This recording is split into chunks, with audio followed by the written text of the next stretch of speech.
एक बहुत बड़े स्टार, अपने ज़माने के कहो तो सुपर स्टार, ऐसे सुपर स्टार थे कि उनके आगे कोई टिक नहीं रहा था उस समय। ऐसे सुपर स्टार, क्या समझ सकते हो, वो भी कभी किसी बीमारी से ग्रसित होंगे।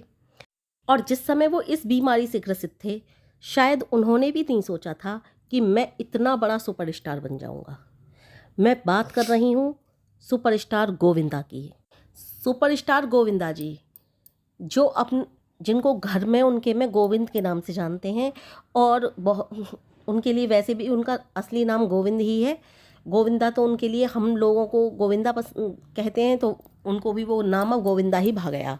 इसलिए सुपरस्टार गोविंदा की बात कर रहे हैं। सुपरस्टार गोविंदा किसी समय पर इतने ज़्यादा बीमार थे कि वो मिर्गी पेशेंट थे, उन्हें मिर्गी के दौरे पड़ते थे। दूसरा, उनकी हड्डियां बहुत ज़्यादा कमज़ोर थीं, इतनी ज़्यादा हड्डियां कमज़ोर थीं कि वो कहीं भी गिर जाते थे, चक्कर आते थे उन्हें, इतने ज़्यादा कमज़ोर थे वो, कहीं भी सड़क पर चलते चलते गिर जाते थे। ऊंचाई पर जाने से उन्हें डर लगता था, कहीं भी ऊंचे पे खड़े होकर बात नहीं कर सकते थे, ऊंचे पे खड़े नहीं होते थे। तो उनकी इतनी ज़्यादा हालत ख़राब थी, हड्डियां कमज़ोर थीं, बहुत ज़्यादा हड्डियां कमज़ोर थीं, सारे दांत एक साथ हिल करके गिर गए थे उनके। 13-14 साल की उम्र थी उनकी। डॉक्टर के पास जाकर के पूछा करते थे, डॉक्टर साहब मैं कभी ठीक होऊंगा या नहीं होऊंगा। डॉक्टर कहते, गोविंद ठीक हो जाओगे। लेकिन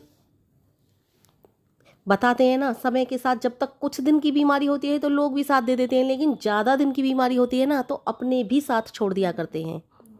तो वही गोविंदा के साथ हुआ। साथ नहीं छोड़ती तो केवल एक अपनी माता पिता होते हैं, वो ही साथ नहीं छोड़ते। अपने रियल माता पिता जो होते हैं, वो जीवन में हमारे पास चाहे कितना अच्छा समय हो, चाहे कितना बुरा समय हो, सिर्फ वही साथ नहीं छोड़ते हमारा। वरना ये सारे रिश्ते नाते सब छोड़ दिया करते हैं साथ। तो यही उनके साथ हुआ।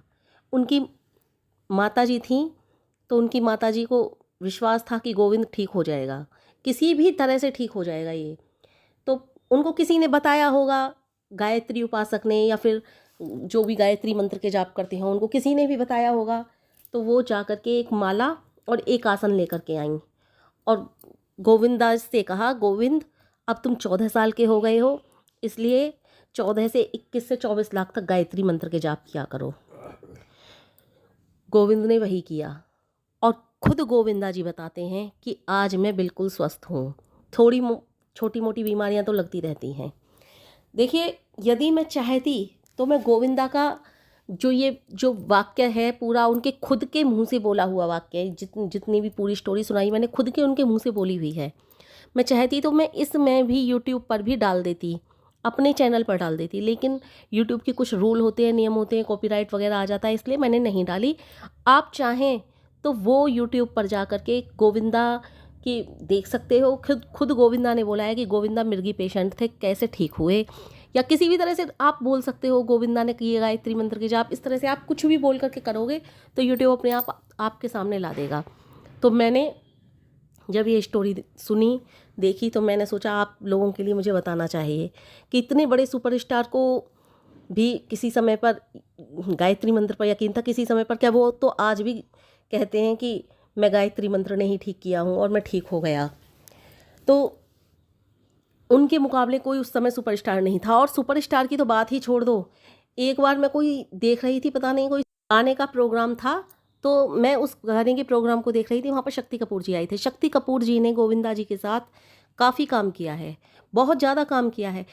और ये वीडियो देखने के बाद ही मैंने वो वीडियो देखी थी, क्योंकि पहले मुझे इस तरह के प्रोग्राम में इंटरेस्ट नहीं था, लेकिन मैंने फिर भी मुझे पता नहीं, उस वीडियो को मैं देख ही रही थी, पता नहीं क्यों। गाने की बच्चे आते हैं, गाना गाते हैं उसमें, तो ये बन कर के वहाँ पे कुछ इनके लिए इनवाइट किया जाता है, तो ये बताते हैं गाने कैसे कैसे नहीं।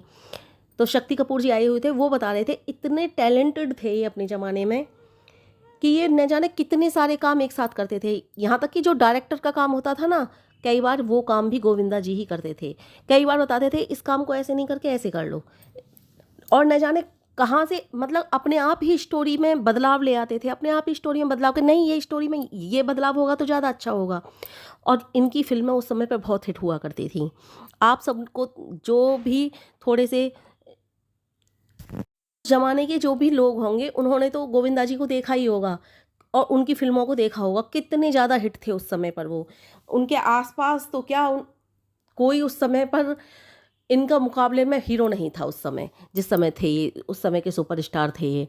तो जब ये गायत्री मंत्र पर इतना विश्वास कर सकते हैं और इतने बड़े सुपरस्टार होकर, और इतने सुपरस्टार ही नहीं, इतने बड़े अमीर आदमी होकर, इतने बड़े पैसे वाले होकर, और ये हीरो वगैरह जो होते हैं कितने आधुनिक युग में जीते हैं। हम लोग तो बहुत ज़्यादा अपने संस्कारों में इस तरह से जीते हैं ताकि हमारी सभ्यता में कोई आँच ना आए, हमारी संस्कृति को कोई आँच ना आए, या फिर हमें कोई बुरा भला ना कहे, या फिर हमारे जो घर के लोग हैं उनकी मान मर्यादा को ठेस ना पहुँचे। इस तरह के संस्कारों में रहने वाले लोग होते हैं हम।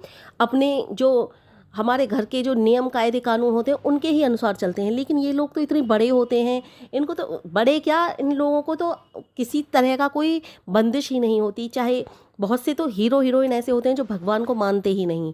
हीरो हीरोइन क्या, बहुत से बहुत बड़े बड़े लोगों को, छोटे भगवान को ना मानने वाले तो बहुत छोटे लोग भी होते हैं, लेकिन अधिकांशतः इन लोगों के आगे पीछे तो कोई बंदिश ही नहीं होती। लेकिन इस तरह के माहौल में रहकर भी गोविंदा जी ने इस बात को स्वीकार किया कि हाँ, मैं गायत्री मंत्र के जाप करता था और मैं गायत्री मंत्र के जाप के द्वारा ठीक हो गया। हाँ ठीक है, उनकी दवाइयाँ भी चली होंगी, दवाइयाँ भी खाई होंगी, लेकिन दवाइयाँ तो वो पहले से भी लेते थे, दवाइयाँ तो वो पहले भी खा रहे थे। लेकिन दवाइयों के साथ साथ, कहते हैं ना, दवा के साथ दुआ की भी आवश्यकता होती है। दवाइयों के साथ साथ उन्होंने गायत्री मंत्र के भी जाप किए, या फिर गायत्री माता ने ही इस तरह से डॉक्टर के पास भेजा हो या किसी भी तरह से किया हो, लेकिन ये बात सत्य है कि उन्होंने गायत्री मंत्र के जाप किए थे। और गायत्री मंत्र के जाप के द्वारा ही उनमें इतनी क्षमता आई कि वो इतने बड़े सुपरस्टार बने। उनमें, क्योंकि गायत्री मंत्र के जाप के द्वारा आपको पता है व्यक्ति ही नहीं सुधरता, व्यक्तित्व भी सुधरता है। आपको ये पता है कि दिमाग इतना तेज हो जाता है गायत्री मंत्र के जाप करने वाले का कि वो जिस भी काम में हाथ डालता है सफलता पाके ही रहता है। तो इसी तरह से उनके साथ भी यही हुआ होगा। तो मैं सभी लोगों से कहना चाहती हूँ जिनको इस बात पर विश्वास नहीं आ रहा, वो जा कर के गोविंदा जी की वो वीडियो देख लें। मैं इतनी बड़ी अभी एक्सपर्ट नहीं हूँ कि मैं उस वीडियो का लिंक वगैरह डाल दूँ, मुझे ये सब नहीं आता है। मैं इन चीज़ों से दूर रहती हूँ। मैं बहुत सादा और सरल हिसाब से जीने वाली हूँ। जैसे मुझे वीडियो बनानी ये आती हैं थोड़ी बहुत, मैं ऐसी ही वीडियो बना करके डाल देती हूँ, क्योंकि मेरा उद्देश्य सिर्फ ये है कि ज़्यादा से ज़्यादा लोगों तक ये बात पहुँचे कि गायत्री मंत्र के जाप के द्वारा वास्तव में लाभ होता है। अपने बच्चों को भी सिखाएं गायत्री मंत्र के जाप करना। बाकी ऐसी कोई भी बात नहीं है कि मैं गायत्री मंत्र के जाप के द्वारा ये दिखाऊं वो दिखाऊं, मेरी समझ में आता नहीं है। मैं ज़्यादा इंटरनेट वगैरह के मामले में तेज़ नहीं हूँ। मैं इतनी मतलब आधुनिक युग के बच्चे तो आजकल बहुत तेज़ हैं इंटरनेट के मामले में। चाहूँ तो मैं बच्चों से अपने से करा सकती हूँ, लेकिन मैं भी बच्चों को भी नहीं डिस्टर्ब करती हूँ।